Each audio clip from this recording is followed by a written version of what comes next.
सुन सुन मेरी बात सुन, इसमें इंडिया लिखा हुआ है, तुम्हें वो करना ही करना है। चल कोई चिंता नहीं करना। आ जाओ आ जाओ, सब साथ में आ जाओ, आ जाना साथ में, आ जाना। मैं पकड़ लूँ। और कोई बाकी है? सतीश शाह मेरे बहुत अच्छे मित्र हैं, उनकी वाइफ मधु भी काफ़ी नज़दीक है, हमारे पारिवारिक संबंध हैं इनके साथ। सतीश शाह जो है वो FTI से जब बाहर निकला तो उसकी एक फिल्म थी साथ साथ, उसमें मैं एसोसिएट डायरेक्टर था रमन कुमार का।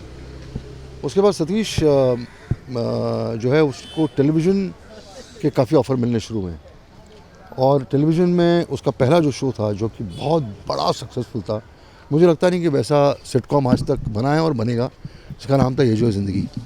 वो कुंदन शाह का शो था, कुंदन शाह ने डायरेक्ट किया था, मंजुल सिन्हा ने डायरेक्ट किया था, और बहुत बड़ा शो था वो। शफी नामदार, सतीश, स्वरूप संपत, विजय कश्यप, सुरभा आर्या। सिटकॉम की परिभाषा जो है हिंदुस्तान में अगर किसी ने सेट की, वो ये जो ज़िंदगी ने की थी। बाकी उसके बाद जो भी आए वो आए।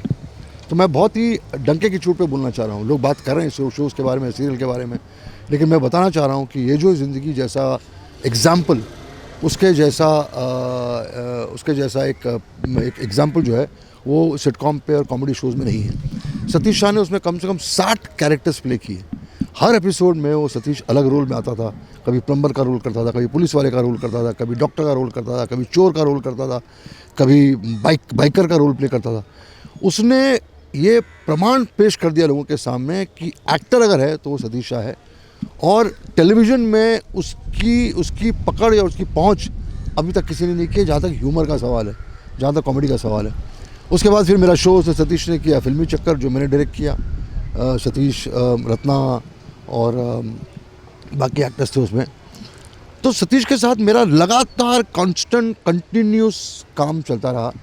हम मिलते रहें, हंसते रहे, खेलते रहें। सतीश को उसकी तबीयत के बारे में पूछना पसंद नहीं था। मैं अगर सतीश को बोलूं कि सतीश कैसी तबीयत, तो नाराज़ हो जाता था।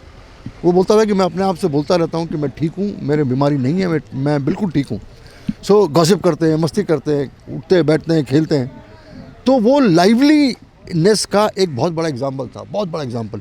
वो हंसने में बिलीव करता था, हंसाने में बिलीव करता था, और पूरी जान लेके चलता था वो सतीश।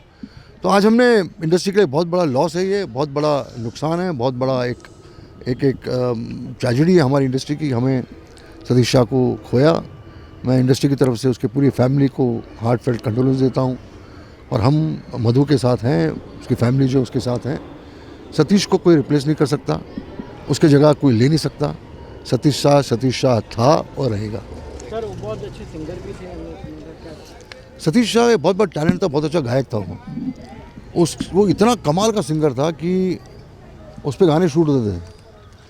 म्यूज़िक की सेंस उसको बहुत थी। उसको ये पता था कि कौन सा गाना किसने लिखा है, किसने गाया है, और सिंगर्स को क्या इमिटेट करता था, चाहे वो किशोर कुमार हो, चाहे वो रफ़ी साहब हो, चाहे वो मुकेश हो, चाहे वो म्यूज़िक डायरेक्टर्स। उसकी नॉलेज म्यूज़िक के बारे में अनबिलीवेबल थी, अनबिलीवेबल। कोई भी गाना शुरू हो उसको गाना याद है, कोई भी मेलोडी शुरू हो उसको याद थी, और मिमिक बहुत अच्छा था वो। मतलब लोगों की जो मिमिक्री करता था उसका भी कोई कंपैरिजन नहीं, कोई तोड़ नहीं था।